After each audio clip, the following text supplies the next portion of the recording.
Okay, here's an OC1 that just came in, and had to give it a bath to find all these little paint chips and things. So you can see right there on the nose, paint chip.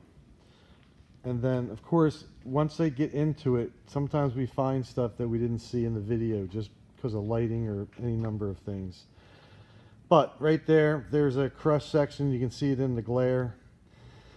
And then the problem with this is that, well, actually there's one on the side in the lettering there. And the problem with this is that this is all painted. There's no stickers on here. So you're talking pretty involved to make it look exactly the same, which we can definitely do that, but it's a lot of work and multiple paint jobs. So going down here now, and really while we're here, it's not structural or anything. The boat is fine. It will work. It's more like cosmetic, even though that dent, it is a dent, but it's not really affecting the performance of the boat. So the main reason I think this came was because of this hole, and that's pretty straightforward to take care of. And then we had to get, there was a ton of mud in the footwell, and anytime we spray or fix things, we always got to wash it anyway, because that dirt can haunt us later. There's a rub mark right there in the white. Guessing that's a paddle mark, who knows. Seem to think that that may buff off. You can see it goes into the yellow and the white. However, if it's rubbing, you never know. So you pointed out that you had one of these little chips here taken care of, and we can do this. It's just you got to remember that it's time consuming. We're not sure if you want to just touch up paint put on that, which means we just apply it with a touch up brush. That one there. Or you wanted it filled, faired in, sanded, painted, buffed and blended in.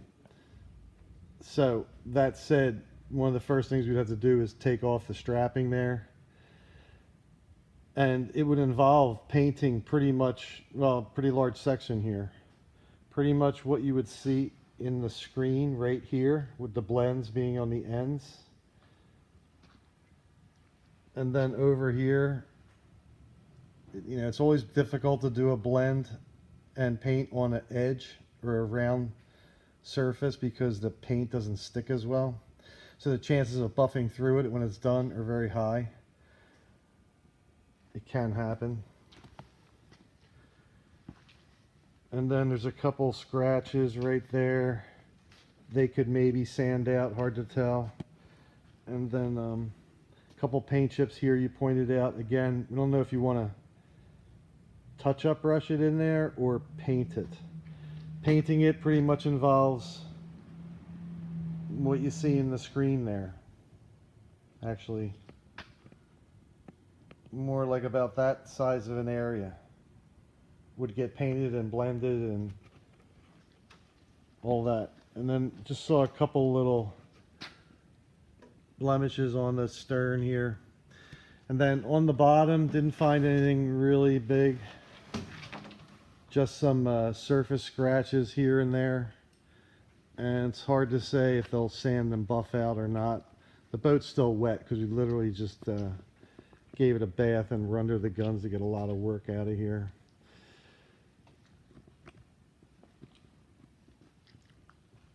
So I wanted to touch base with you on that. We can do all this stuff. It's a matter of cost. It all comes down to cost. So you can see there's a bunch of little paint chips right in the V there. These go back pretty far here. So I would say maybe they won't buff out.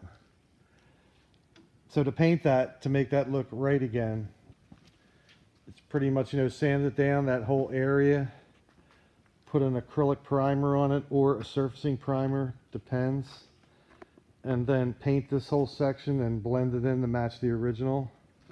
And we can do that, but it's up to you. So just wanted to point out all these things to you before we got underway. And if I'm not mistaken, there was an issue, something with the vinyl that's on the hull to prevent, I don't know if that was in the way where we were going to be working or not. Oh yeah, there it is right there. Forgot to point that out, where it's got the vinyl here. And I'm guessing that's to prevent the boat from getting damaged when you're paddling. So I had to look into getting replacement stuff for that.